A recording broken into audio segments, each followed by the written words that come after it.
வணக்கம். நெருப்பு தமிழர். வெளிநாட்டினுடைய மோகத்தால தொடர்ந்து வீழ்ந்து கொண்டிருக்கின்ற எமது இளைய தலைமுறையை விழித்துக் கொள்ளுங்க. தொடர்ந்து 2 ஆண்டுகளுக்கு மேலாக நம்ம பல்வேறு காணொலிகள் பதிவு பண்ணிட்டு இருக்கிறோம். ஆனா எளிய முறைகள்ல உள்ள வந்துடலாம் அப்படின்னு சொல்லி ஒவ்வொரு இளைய தலைமுறைகளும் தொடர்ந்து ஏமாந்து கொண்டிருக்கின்றீர்கள், ஏமாற்றப்பட்டு கொண்டிருக்கின்றீர்கள். தயவு செய்து இந்த நிலைகளில் இருந்து நீங்க மீள வேண்டும். இப்போ நீங்க ஒருவேளை உதாரணத்திற்கு திருச்சியில இருந்து சென்னை வருவது போலவும், இல்ல மதுரையில இருந்தா, இல்ல மதுரையில இருந்து நீங்க தஞ்சாவூர் போறதுக்கும், இல்ல சேலத்துல இருந்து இந்த பக்கம் ஈரோடு நாமல் போவது போல இல்ல. தயவு செய்து உணர்ந்து செயல்படுங்க. நீங்க தமிழ்நாட்டுக்குள்ள இருந்து நீங்க ஒரு பேருந்துல ஏறி போவது போல கனடாவிற்கு வருவது என்பது இல்ல. பொதுவா ஒரு $500 கொடுத்தா இங்க இருக்கக்கூடிய கனடியன் சிட்டிசன்ஷிப்புக்கு வெறும் $500 தான் ஃபீஸ். வெறும் $500 தான் கனடியன் சிட்டிசன்ஷிப்கே இங்க ஃபீஸ் வாங்குறாங்க. அதுக்கப்புறம் ஒரு குழந்தைக்கு ஒட்டுமொத்தமா $100 தான் ஃபீஸ். ஆனா இப்ப இதெல்லாம் நம்ம பார்க்கும் பொழுது இன்னைக்கு தமிழகத்தில் நடந்து கொண்டிருக்கின்ற மிகப்பெரிய ஒரு அசம்பாவிதம், அதாவது இந்த ஏஜென்ட்டுகளினுடைய தொடரும் கொள்ளைகள், இதெல்லாம் ஒட்டுமொத்தமாக அரசியல்வாதிகளை விட அவர்கள் மிக உயர்ந்தவர்கள். இன்னைக்கு நாம என்ன சொல்றோம்?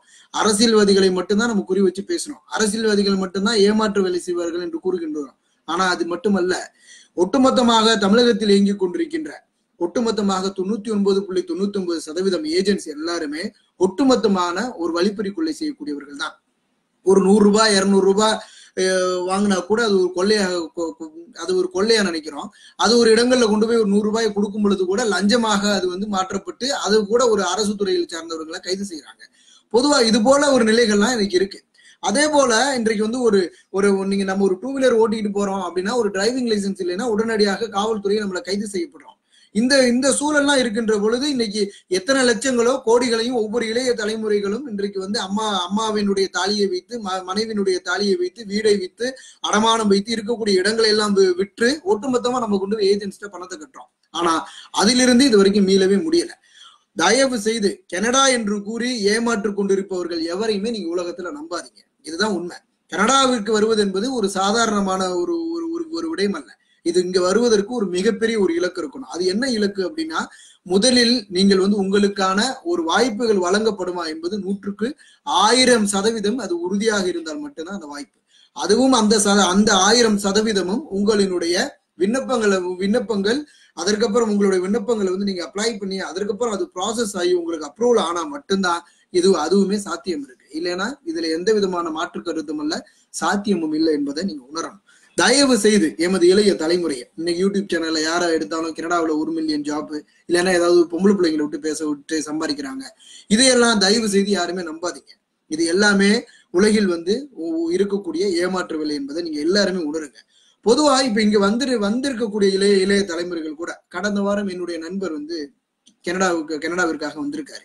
அவர் ஏற்கனவே கிட்டத்தட்ட $2700 கிட்டத்தட்ட ஒட்டுமொத்தமாக என்று எடுத்துக்கொண்டால் கிட்டத்தட்ட ஏற்கனவே இருந்த கப்பல்ல இருந்த வேலையை விட்டு கனடாவிற்காக 1 வருடத்திற்கு மேல கனடாவிற்காக காத்து கொண்டிருந்து திருப்பி இங்க வந்திருக்காரு. கிட்டத்தட்ட ஏஜென்ட்டுக்கு அவர் கட்டின தொகை $12,000 வரைக்கும் கொடுத்திருக்காரு. இப்ப இன்றைய காலகட்டங்கள்ல இவரிடம் ஒரு PR ஃபைல் பண்றதுக்காக $7,000 கேட்கிறாங்க.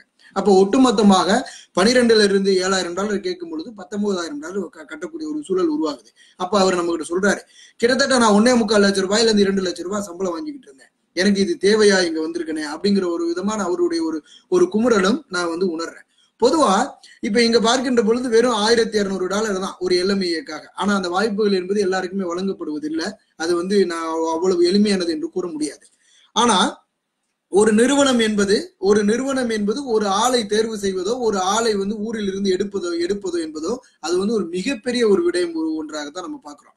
பொதுவாக நான் கனடாவிற்காக போக போறேன் அப்படின்னு சொல்லி பல்வேறு இளைய தலைமுறைகள் கிட்டத்தட்ட 5 ஆண்டுகள் 4 ஆண்டுகள்லாம் ஊர்களில் உட்கார்ந்து கடுமையான முயற்சிகள் செய்து அதன் பிறகு பல்வேறு தோல்விகளை சந்தித்து, அதாவது உள்ளூர்கள்ல இருக்கக்கூடிய மனைவியாக இருக்கட்டும், உற்றார் உறவினர்களாக இருக்கட்டும், அனைவரிடமும் அவமானப்பட்டு அதுக்கப்புறம் பல்வேறு இன்னல்களை சந்தித்து அதன் பிறகு அதாவது 2 முறை 3 முறை IELTS தேர்வு எழுதி தேர்ச்சி பெற்று அதன் பிறகு இந்த ஏஜென்ட்டுகளால் அந்த வாய்ப்புகள் கிடைக்காமல் ஒட்டுமொத்தமாக அனைவரும் ஊரில் தடுமாறி இறுதியில் வாய்ப்பு கிடைத்து வெற்றி பெற்றவர்கள் இருக்கிறாங்க. அவர்களும் சும்மா வரல.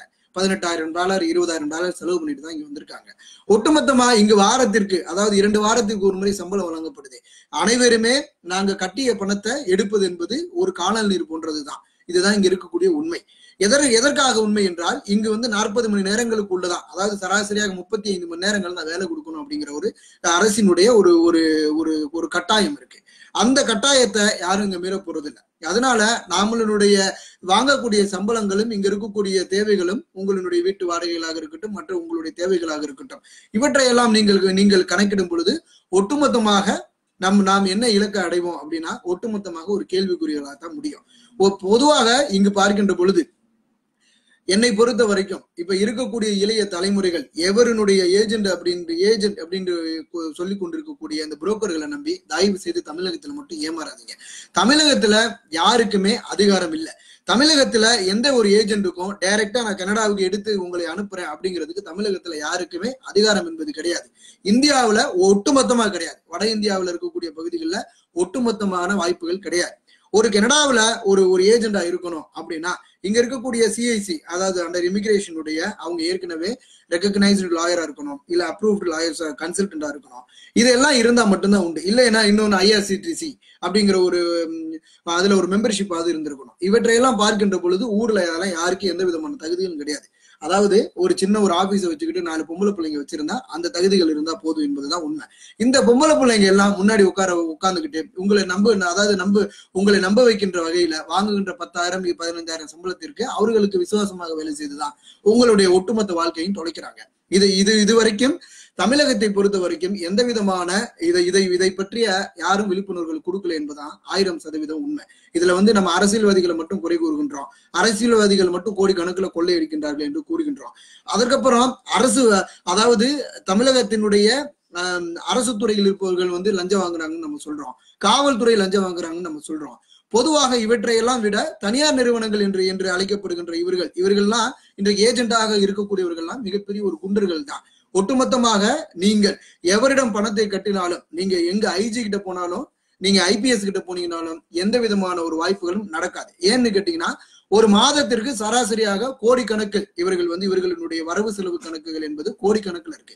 கோடிக்கணக்கில் இந்த முதலீடு செய்யப்படுகின்ற இந்த தொகைகள் என்பது நேரடியாக இன்னைக்கு இருக்கக்கூடிய மிகப்பெரிய தலைமைகளையோ இல்ல இருக்கக்கூடிய அரசியல்வாதிகளினுடைய கைகளுக்கோ செல்வதனால ஒட்டுமொத்தமாக நீங்கள் பணத்தை கொடுக்கின்ற பொழுது, திருப்பி அந்த பணத்தை கேட்கின்ற பொழுது நீங்கள் சிறையில் அடைக்கப்படுவீர்கள். பல்வேறு இளைஞர்கள் சிறையில் இருக்கின்றார்கள் என்பது உண்மை. ஆகவே இந்த ஏஜென்ட்டுகள் என்பவர்கள் தமிழகத்தை பொறுத்த வரைக்கும், அதாவது சிறிய நாடுகள், ஆசியா கண்டங்கள் இருக்கக்கூடிய மலேசியாவோ சிங்கப்பூர் போன்ற நாடுகளுக்கோ 99% ஏமாற்றுகள் நடந்து கொண்டிருக்கின்றது என்பதை நாம் அறிவோம். அதே போல இன்று இருக்கக்கூடிய அரபு நாடுகள் பக்கமும் இதே மோசடிகள் நடந்து கொண்டிருக்கின்றது என்பதையும் நாம் அறிவோம். ஆனா கனடாவிற்காக 100% தமிழகத்தில் இருக்கக்கூடிய அனைவரும் ஏமாற்று பேர் வழிகள் தான். ஒட்டுமொத்தமா இந்த விழிப்புணர்வுகள் என்கின்ற பேரில் காணொலிகள் வழங்குவதனால நாளைக்கு என்னையை பார்த்தா கூட தூக்கலாம். இந்த நிலைகள் இருக்கும். இருப்பினும் ஒரு சமுதாயத்தை எதிர்த்து போராடுவது என்பது ஒரு சாதாரணமானது ஒரு அல்ல. இன்னைக்கு கனடாவுக்கு ஒரு 20 ஆண்டுகளுக்கு முன்பு வந்தவர்கள், 10 ஆண்டுகளுக்கு முன்பு வந்தவர்கள் ஒரு விழிப்புணர்வுகளை கொடுத்திருந்தால் நிச்சயமாக இந்த சமுதாயத்துல இன்றைக்கு இருக்கக்கூடிய எமது தலைமுறைகளினுடைய ஏமாற்றம் என்பது குறைந்திருக்கும். ஆனா இந்த ஏமாற்றம் என்பது குறையல, தொடர்ந்து நீடித்துக் கொண்டேதான் சென்று கொண்டிருக்கின்றது. இந்த 2 ஆண்டுகள்ல கடுமையான ஒரு விழிப்புணர்வுகள் நம்ம கனடாவை பத்தி நம்ம கொடுத்துட்டு இருக்கிறோம். ஒட்டுமொத்தமா இது விழிப்புணர்வு, அதாவது இந்த விழிப்புணர்வுடைய நோக்கம் விளம்பரத்தினுடைய நோக்கம் அல்ல. தயவு செய்து ஏதாவது யூடியூப் சேனல்ல 1 மில்லியன் ஜாப் இருக்கு அப்படின்னு சொன்னாலோ, இல்ல ஏதாவது பொம்பளை பிள்ளைங்க வந்து 10 வீடியோல வச்சு 10 வீடியோஸ் அப்லோட் பண்ணாலோ, தயவு செய்து இதெல்லாம் நம்பி உங்களுடைய வாழ்வை ஏமாற்றிக் கொள்ளாதீர்கள். ஒட்டுமொத்தமாக இன்றைக்கு இருக்கக்கூடிய சூழல் என்பது இங்க இருக்கக்கூடிய சூழல் தான். அதாவது நான் இலங்கை என்று இருக்கேன் டிரைவிங் செய்ய, நீங்க இலங்கையிலேயே நீங்க டிரைவிங் செய்யுங்க. இங்க டிரைவிங் செய்வது என்பது எளிதானது அல்ல என்பதையும் அன்பு சகோதரருக்கு நான் வந்து உணர்த்துகின்றேன். பொதுவா உலகம் முழுவதும் இருக்கக்கூடிய தமிழர்கள் வந்து ஒட்டுமொத்தமாக இந்த ஏஜென்ட் புரோக்கர்களால மட்டும்தான் ஏமாற்றப்படுகின்றோம். அது இங்க மட்டும் இல்ல, சிங்கப்பூர்ல இருக்கிறவங்க கனடாவுக்கு ப்ராசஸ் பண்றேன்னு சொல்லவும், அதற்கப்புறம் அரபு நாடுகள் இருக்கக்கூடியவர்கள் நாங்க ப்ராசஸ் பண்றோம் அப்படின்னு சொல்லவும், அதற்கப்புறம் வேற பல்வேறு நாடுகள் இருக்கக்கூடிய ஐரோப்பா கண்டங்கள் இருக்கக்கூடியவர்கள் கூட நாங்க கனடாவுக்கு ப்ராசஸ் பண்றோம்னு சொல்லவும், தமிழகத்துல வட இந்தியாவுல ஒட்டுமொத்தமாக ஏமாற்று வேலை தான் நடக்குது. தயவு செய்து நீங்க யாருக்கிட்டையாவது ப்ராசஸ் பண்ணணும் அப்படின்னு சொன்னா உங்களுடைய நண்பராக இருக்கணும், இல்ல உங்களுடைய உறவினர்களாக இருக்கணும், உங்க வீட்டுக்கு பக்கத்தில் இருக்கக்கூடிய நபர்களாக இருக்கணும், தெரிந்த நபர்களாக இருக்கணும். அவர்களிடம் நீங்க முறையிடுங்க. நிச்சயமாக 100% கனடாவில் இருப்பவர்கள் 100% என்னை பொறுத்த வரைக்கும் 99.99% யாரும் ஏமாற்ற மாட்டார்கள் என்பதுதான் உண்மை. இப்ப ஒருவேளை நான் யாருக்கிட்டையாவது பணத்தை வாங்குறேன் அப்படின்னா என்னுடைய வீடு தெரியும், என்னுடைய வீடை வந்து முற்றுகையிடலாம், இல்ல என்னுடைய பகுதிகளில் அங்க சமூக வலைதளங்களில் சென்று என்னை அசிங்கப்படுத்தலாம். அப்ப பொதுவாக நான் இந்த சமுதாயத்திற்கு பயந்தாவது அந்த தவறுகளை செய்ய மாட்டேன். பொதுவாக இது போல அதாவது முன்பின் தெரியாத நபர்கள் எவரிடமும் தயவு செய்து நீங்க பணத்தை கொடுக்காதீங்க. இப்போ ஒரு சிஐசி இங்க இருக்கக்கூடிய கனடியன் இமிகிரேஷனுக்கு நீங்க நம்ம கால் பண்றோம் அப்படின்னா அவங்க கால் பண்ணும் பொழுது கிட்டத்தட்ட 30 to 45 நிமிடம் நம்மளுடைய கால்ஸ் வந்து ஹோல்டுல தான் இருக்கு. அப்போ ஹோல்டுல இருந்து அதுக்கப்புறம் நம்மளுடைய கால்ஸ் அவங்க ரிசீவ் பண்ணும்போது முதலாக உங்களுக்கு என்ன தேவை அப்படிங்கிறத கேட்கறாங்க. உங்களுடைய சந்தேகங்களை சொல்லுங்க அப்படிங்கிற உங்களுடைய கேள்விகள் என்ன அப்படிங்கிற முதல்ல கேட்கிறாங்க. அதுக்கப்புறம் நம்மளை பற்றிய அவர்கள் வந்து விசாரணை, நம்ம எங்க இருந்து பேசுறோம், என்ன பேசுறோம், நம்மளுடைய அலைபேசி எண் என்ன, அதற்கப்புறம் நம்மளுடைய வீட்டு முகவரி என்ன, நம்ம எந்த தெருவில் இருக்கிறோம், எந்த போஸ்டல் கோடு நம்ம பயன்படுத்துகின்றோம், அதற்கப்புறம் உங்களுடைய முகவரி என்ன, நீங்க எந்த நாட்டை சேர்ந்தவர், அதற்கப்புறம் எந்த நாடுகள்ல எந்த பகுதிகளில் நீங்க பிறந்தீங்க, உங்களுடைய பிறந்த தேதி என்ன, அதற்கப்புறம் அவர்கள் வந்து ஒட்டுமொத்தமாக உங்களுடைய கன்சல்டன்ட் யாரு, உங்க கன்சல்டன்டுடைய போன் நம்பர் என்ன, அவருடைய முகவரி என்ன, ஒட்டுமொத்தமாக இவற்றை எல்லாம் அவர்கள் கேட்டு முடித்த பின்புதான் அடுத்த இலக்குக்கு போவாங்க. அடுத்து நம்மளுடைய கேள்விகளுக்கு பதில் சொல்வதற்காக இங்க இருக்கக்கூடிய கனடியன் இமிகிரேஷன் போறாங்க. அவங்க என்ன சொல்றாங்க அப்படின்னா, அதாவது யாரும் உங்களிடம் வந்து பணம் கேட்டாலோ, அதாவது ஆதாரபூர்வமாக, அதாவது வந்து இங்க வந்து நம்ம வந்து $50 கட்டுறோம் ஃபீஸ், $100 ஃபீஸ் கட்டுறோம் அப்படின்னா அந்த $100 வந்து கிட்டத்தட்ட 3 பக்கங்கள் கொண்ட எலக்ட்ரானிக் அத்தாரிட்டிஸ் பேப்பர்ல அவங்க வந்து கனடியன் இமிகிரேஷனுடைய ஸ்டாம்பிங்கோட, அதாவது ஸ்டாம்பிங் அப்படின்னா அவங்களுடைய லோகோவோட எல்லாமே உங்களுக்கு ஒரு 3 பேஜஸ் பிரிண்ட் அவுட் கொடுப்பாங்க. இதுதான் உண்மை. நீங்க என்ன செய்யறோம் அப்படின்னா கொண்டு போய் எங்கேயோ வந்து ஒரு காந்தி கணக்குல வந்து ஒரு கணக்கு எழுதுற மாதிரி யாருக்கிட்டே கொண்டு போய் பணத்தை கொடுக்கும் பொழுது அவங்க வந்து நம்ம பஸ்ல போற டிக்கெட் மாதிரி எதுவும் எழுதி கொடுக்குறாங்க. தயவு செய்து இதெல்லாம் கிடையவே கிடையாது. இப்போ ஒட்டுமொத்தமா ஒரு எல்எம்ஏ என்பது கிட்டத்தட்ட வெறும் $1200 தான். ஆனா அந்த எல்எம்ஏ உருவாக்கப்படுவது என்பது கடினமானது. இதனாலதான் கனடாவில் இருக்கக்கூடிய ஒரு ஏஜென்ட்ஸ் இப்ப இன்னைக்கு சராசரியாக $15,000 இருந்து $20,000 வரைக்கும் கனடாவில் இருக்கக்கூடிய ஏஜென்ட்ஸ் வந்து வாங்குறாங்க. ஆனா அதை மூணு பகுதிகளாக பிரிச்சு தான் வாங்குறாங்க. இதுல யாரும் ஒட்டுமொத்தமா எங்கள்கிட்ட காசு கொடுத்துருன்னு கேட்கறது இல்ல. அதற்கு முன்பு உங்களை தகுதி செய்வதற்காக அவங்க ரெஜிஸ்ட்ரேஷன் ஃபீஸ் கேட்கறாங்க. அந்த ரெஜிஸ்ட்ரேஷன் ஃபீஸ் வாங்கி உங்ககிட்ட ஒரு அக்ரிமெண்ட் கொடுக்குறாங்க. இப்படிதான் ப்ராசஸ் நடக்கிறது என்பதுதான் உண்மை. ஆனா நாம இதுவரைக்கும் வேறு விதமான ஒரு பாதைகள்ல ஏமாந்து கொண்டிருக்கின்றோம் என்பதுதான் உண்மை. ஒட்டுமொத்தமா தமிழகத்தில் இருக்கக்கூடிய அரசியல்வாதிகளாக இருக்கட்டும், அரசு துறையாக இருக்கட்டும், அதற்கப்புறம் தமிழகத்தில் இருக்கக்கூடிய அரசு காவல்துறையாக இருக்கட்டும், இவர்களுக்கெல்லாம் இதை பற்றிய விழிப்புணர்வுகள் இல்லை என்பதுதான் உண்மை. எந்த ஒரு அரசியல்வாதிகளுக்கும் கிட்டத்தட்ட வெளிநாடுகளை பற்றியோ வேறு விதமான ஒரு பொதுவான இருக்கக்கூடிய அவர்களுக்காக இருக்கக்கூடிய அந்த பர்சனல் ஸ்கில்ஸ் அண்ட் ஆக்டிவிட்டிஸ் அவர்களுக்கு எதுவுமே இருக்காது. அவர்களுக்கு தெரிஞ்சதெல்லாம் டாடா சுமோ எடுக்கவும், ஸ்கார்பியோ எடுக்கவும், வேட்டியை கட்டவும், பிரச்சனை பண்ணவும், அடிக்கவும், உதைக்கவும், இது கட்ட பஞ்சாயத்து நடத்துவோம். இதற்கு தான் வந்து இன்றைய அரசியல்வாதிகளுக்கு அதிகமாக தெரியும். அதனால இந்த அரசியல்வாதிகள் மக்களை ஏமாற்றி இங்கு அரசியல் செய்ய வேண்டும் என்பதுதான் அவர்களுடைய நோக்கமாக இருக்குமே தவிர இங்க என்ன நடக்குது, தமிழகத்துல எந்தெந்த துறைகளில் இருந்து ஏமாற்றப்படுகின்றார்கள் இளைய தலைமுறைகள், இன்றைக்கு எவ்வாறு வந்து இளைய தலைமுறைகள் நடுத்தருவில் நிக்கிறாங்க அப்படிங்கிறத பத்தி எல்லாம் அவர்களுக்கான எந்த விதமான ஒரு சிந்தனையும் கிடையாது. பொதுவாக இப்ப இன்னைக்கு இந்தியன் அஃபேர்ஸ் என்று அழைக்கக்கூடிய நம்மளுடைய இந்தியன் இமிகிரேஷன் அஃபேர்ஸ் என்று அழைக்கக்கூடிய ஒரு நெட்வொர்க் இருக்கு. ஆனா அந்த நெட்வொர்க்கால எந்த விதமான ஒரு பயனுமே இல்லை. அது வந்து எப்பவுமே மூடி கிடக்கக்கூடிய ஒரு கதவு தான். அந்த கதவு இன்று நேத்துமல்ல, எப்பொழுதுமே திறக்காது. பொதுவாக பல லட்சங்களை கட்டிய, அதாவது 5 லட்சம், 6 லட்சம், 8 லட்சம், 10 லட்சம் என்று தொடர்ந்து பணங்களை கட்டி கொண்டிருக்கின்ற இளைய தலைமுறைகளுக்கு இதுவரைக்கும் ₹1 கூட திருப்பி கிடைத்ததும் இல்லை. அதை மேல்முறையீடு செய்ய சென்ற இளைஞர்கள், அதாவது அவர்களினுடைய அலுவலகத்தை முற்றுகையிட சென்ற இளைஞர்கள் கைது செய்யப்பட்டுக் கொண்டிருக்கின்றார்கள் என்பதும் தெளிவான ஒரு உண்மை. ஆகவே தயவு செய்து இளைய தலைமுறைகள், இப்போ கனடாவில் இருக்கக்கூடியவர்களுக்கு இப்ப பெர்மனன்ட் ரெசிடென்சி நீங்க ஃபைல் பண்ணணும் அப்படின்னா வெறும் $450 தான் சர்வீஸ் சார்ஜ் வாங்குறாங்க. ஆனா பொதுவா நம்ம ஊர்ல என்ன சொல்றாங்க அப்படின்னா, நீங்க $2 லட்சம் கொண்டு வந்து கொடுத்தா உங்களுக்கு நாங்க பிஆர் வாங்கி கொடுத்துறோம் அப்படின்னு சொல்றாங்க. முதல்ல கனடாவுக்குள் இருக்க வேண்டும் என்பது ஒரு இலக்காக இருக்கு. கனடாவுக்குள் இருக்கின்றவர்களுக்கு அதற்கப்புறம் வந்து அந்த அடிப்படை தேவைகள் இருந்தா மட்டும்தான் அவர்கள் அடுத்த கட்டத்திற்கு செல்ல முடியக்கூடிய ஒரு சூழல் இருக்கு. ஆனா இங்க வந்து நம்ம என்ன ஊர்ல உட்காந்துக்கிட்டு ஒரு நபரை பார்க்காம ஜோசியம் பார்ப்பது போல நீங்க போயிடலாம், $2 லட்சம் கொடுத்துட்டு போயிருங்க அப்படின்னு கூறிவிட்டு 2 ஆண்டுகள் வந்து அவர்களை வந்து இழுத்தடித்து விட்டு அதுக்கப்புறம் உங்களுக்கு நாங்க எல்லாம் பேசி முடிச்சிருந்தோம், ஃபைல் பண்ணியிருந்தோம், ரிஜெக்ட் ஆயிடுச்சு என்று சொல்லி ஒட்டு மொத்தமா 1,00,000 திருப்பி கொடுப்பாங்க. இல்லைன்னா அதையும் கொடுக்கறது இல்லை. அதுவும் அந்த 1,00,000 வாங்குறதுக்கு 1,00,000 தடவை நீங்க அவர்களை முற்றுகையிட்டா மட்டும்தான் அதுவும் வாய்ப்புகள் இருக்கு என்பதுதான் உண்மை. ஒட்டுமொத்தமாக எமது தமிழினம் ஏமாந்து கொண்டிருக்கின்றது. இன்றைக்கு அரசியல்ல மட்டும்தான் தமிழினம் என்பது இல்லை. ஒட்டுமொத்தமா வெளிநாடு என்று பார்க்கின்ற பொழுது தமிழகத்தில் இருக்கக்கூடிய அனைத்து இளைய தலைமுறைகளும் தொடர்ந்து ஏமாந்து கொண்டுதான் இருக்கிறாங்க அப்படிங்கிறதா உண்மை. படித்தவர்களாக இருக்கட்டும், படிக்காதவர்களாக இருக்கட்டும், பட்டம் படித்தவர்களாக இருக்கட்டும், அதாவது எந்த விதமான ஒரு அடிப்படை தகுதி இல்லாதவர்களாக இருக்கட்டும், அனைவருமே இங்கு ஏமாற்றத்தை தான் சந்தித்துக் கொண்டிருக்கின்றோம் என்பதுதான் உண்மை. அதாவது ஒரு நாடு என்பது, அதாவது கனடா என்கின்ற ஒரு நாடை பொறுத்தவரையில், அதாவது 100% இங்கு சட்டத்தை மதித்து இந்த சட்டத்தினுடைய அடிப்படையில் இருக்கக்கூடிய ஆவணங்கள் மட்டும்தான் முறையாக வழங்கப்படுகின்றது. இந்த ஆவணங்களினுடைய அடிப்படையில் பேரில் மட்டும்தான் ஒரு நபருக்கான அனுமதி வழங்கப்படுகின்றது. ஆகவே தயவு செய்து இங்கு குண்டூசியோ காற்று கூட நுழைய முடியாது என்பதையோ நீங்கள் மனதில் கொள்ள வேண்டும். அதனால நான் போய்கிட்டே இருந்தேன். போகும்போது ஒரு பஸ்ல ஒரு நபரை சந்திச்சேன், இல்ல ட்ரெயின்ல போகும்போது ஒரு நபரை சந்திச்சேன், இல்ல என் மாமா சொன்னாரு, சித்தப்பா சொன்னாரு, பெரியப்பா சொன்னாரு என்று நீங்கள் தயவு செய்து எவரிடமும் பணத்தை ஒருபோதும் கட்டாதீங்க. படித்த இளைஞர்களுக்கு ஒரே ஒரு வாய்ப்பு தான். படித்த இளைஞர்கள், அதாவது மாஸ்டர் பட்டம் பெற்றவர்கள் அவர்கள் குறைந்த தகுதியாக ஒரு 7.5 ஒரு 8% நீங்க ஒரு IELTS பேண்ட் எடுக்கிறீங்க அப்படின்னா, IELTS எடுத்தா அவங்களுக்கான வாய்ப்புகள் ஒருவேளை இருக்கலாம். அதே போல 7 அதாவது 7 பேண்டுக்கு மேல 7.5 பேண்ட் எடுக்கிறவங்க நீங்க நேரடியாக இங்க இருக்கக்கூடிய யூனிவர்சிட்டிஸ்க்கு நீங்க ஸ்டூடெண்ட் பாஸ்ல வரலாம். இதுதான் இங்க இருக்கக்கூடிய ஒரே ஒரு சாத்தியம். இது இல்லைன்னா எந்த விதமான சாத்தியமும் இல்லை. எவரையும் புண்படுத்தும் நோக்கம் அல்ல, உண்மைகளை உறக்க சொல்லுவோம். அதாவது நான் கனடாவில் இருக்கிறேன் என்பதற்காகவோ, இல்ல கனடாவிற்கு வருவதே என்னுடைய இலக்கோ, இல்ல கனடாவிற்கு வர வேண்டும் என்பதற்காக நான் அரும்பாடுபட்டேன் என்று கூறுவதெல்லாம் பொய். எனக்கு கிடைத்த ஒரு வாய்ப்பு, ஒரு இலவசமான ஒரு வாய்ப்பு. இந்த வாய்ப்பு என்பது இலவசமாக கிடைத்தது. என்னுடைய ஒரு அண்ணன் இங்க இருந்ததுனால இந்த வாய்ப்பு கிடைத்தது. இதற்கப்புறம் என்னுடைய நிறுவனங்கள்ல கூட அந்த வாய்ப்பு இதுவரைக்கும் யாருக்கும் வழங்கப்படவில்லை.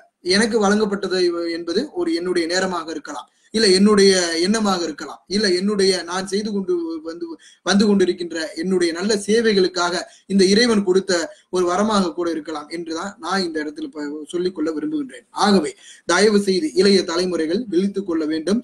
நாம் எவரையும் நம்பி தொடர்கின்ற காலங்களில் ஏமாற்றக்கூடாது. வெளிநாட்டினுடைய மோகத்தால் தொடர்ந்து எமது இளைய தலைமுறைகள், தமிழினத்தினுடைய பிள்ளைகள் வீழ்ந்து கொண்டிருப்பது எனக்கு மிகவும் மிகுந்த வேதனை அளித்துக் கொண்டிருக்கின்றது. ஆகவே தொடர்ந்து தயவு செய்து விழிப்புணர்வுகளை ஏற்படுத்துவோம். அதாவது அரசியலை பொறுத்த வரைக்கும் இன்றைக்கு நம்ம அரசியலை பேசுகின்ற பொழுது அது கிட்டத்தட்ட 50,000 60,000 பகிர்வுகள் என்னுடைய காணொலிகள் சென்று கொண்டிருக்கின்றது என்பதை நான் சொல்லிக் கொள்கின்றேன். ஆனால் உண்மையான ஒரு முறைகள்ல ஒரு வேலைகளை இவருக்கு வாங்கி கொடுக்க வேண்டும். இல்லை இந்த காணொலிகளை நீங்கள் கொண்டு செல்லுங்கள் என்றால் இவற்றையெல்லாம் வேலை செய்வதை பற்றி இளைய தலைமுறைகளுக்கு அக்கறையும் இல்லை. வேலைகள் எந்தெந்த நாடுகளில் எவ்வாறு இருக்கின்றது, அதை எவ்வாறு நாம் தெரிந்து கொள்வது என்பதை பற்றி அக்கறை எமது இளைய தலைமுறைகளுக்கு இல்லை. இன்னைக்கு நடிகர்களை விமர்சனம் செய்வதாலோ இல்ல மற்றவர்களை விமர்சனம் செய்வதாலோ அதாவது பல ஆயிரம் பல லட்சம் பேர் பார்க்கப்படுகின்ற எனது காணொலிகள் கூட வேலை வாய்ப்புகளை பற்றி அளிக்கின்ற பொழுது அது அதிகமாக செல்வதில்லை என்பதும் உண்மை. ஆகவே எனது இளைய தலைமுறைகளுக்கு ஒரு வேண்டுகோளாக, கனடாவிற்கு வருவது என்பது சாதாரணமானது அல்ல, அது ஒரு கடினமான ஒரு பாதை. அந்த இலக்கை நீங்கள் அடைவதற்காக கடுமையாக உழைக்க வேண்டும், கடுமையாக போராட வேண்டும் என்பதை நீங்கள் உணர வேண்டும். ஆகவே என்னை பொறுத்தவரையில் ஒரு கனடாவிற்கு வருவது என்பது ஒரு கடினமான ஒரு இலக்கு. அந்த கடினமான இலக்கை நீங்கள் அடைய வேண்டும் என்றால் முறையான ஒரு வழிகளில் நீங்கள் முயற்சிகள் செய்ய வேண்டும் என்பதை நான் உரிமையோடும் அன்போடும் அனைவருக்கும் தெரிவித்துக் கொள்கின்றேன். நன்றி, வணக்கம். நெருப்பு தமிழ் உண்மையை என்றென்றும் உறக்க சொல்வதிலும் எவரையும் எதிர்த்து தனியாக பயணிப்பதிலும் என்றென்றும் நான் பின்வாங்க போவதும் இல்லை. தமிழினத்தினுடைய எங்களுக்கு கிடைத்த மிகப்பெரிய அந்த ஒரு வாய்ப்பை இந்த உலகத்தில் இருக்கக்கூடிய அனைவருக்கும் தெரியப்படுத்தி, அதாவது கோடிகளில் இருப்பவர்கள் கூட எங்கும், அதாவது தெருக்கோடிகள் இருப்பவர்களுக்கு கூட கனடா பற்றிய விழிப்புணர்வுகள் ஏற்படுத்த வேண்டும் என்பதுதான் என்னுடைய ஒரு நோக்கமாக உண்மையான ஒரு உணர்வுகளோடு பல்வேறு காணொலிகளை நம்மளுடைய நெருப்பு தமிழன் மே 18 என்கின்ற வலையொலி மூலமாகவும் தொடர்ந்து நாம் வழங்கி கொண்டிருக்கின்றோம். இளைய தலைமுறை அனைவரும் இதை பயன்படுத்தி நன்கு தனது வாழ்வில் வளம் பெற வேண்டும். வாழ்வில் விடாமுயற்சி என்கின்ற ஒன்று இருந்தால் நிச்சயமாக வெற்றி பெற முடியும் என்பதற்கு கனடாவில் ஒரு உதாரணமாக எடுத்துக்கொண்டு ஒரு இலக்காக வைத்து இளைய தலைமுறை போராட வேண்டும் என்று அனைவரையும் கேட்டுக்கொள்கின்றேன். நன்றி, வணக்கம். நெருப்பு தமிழன்.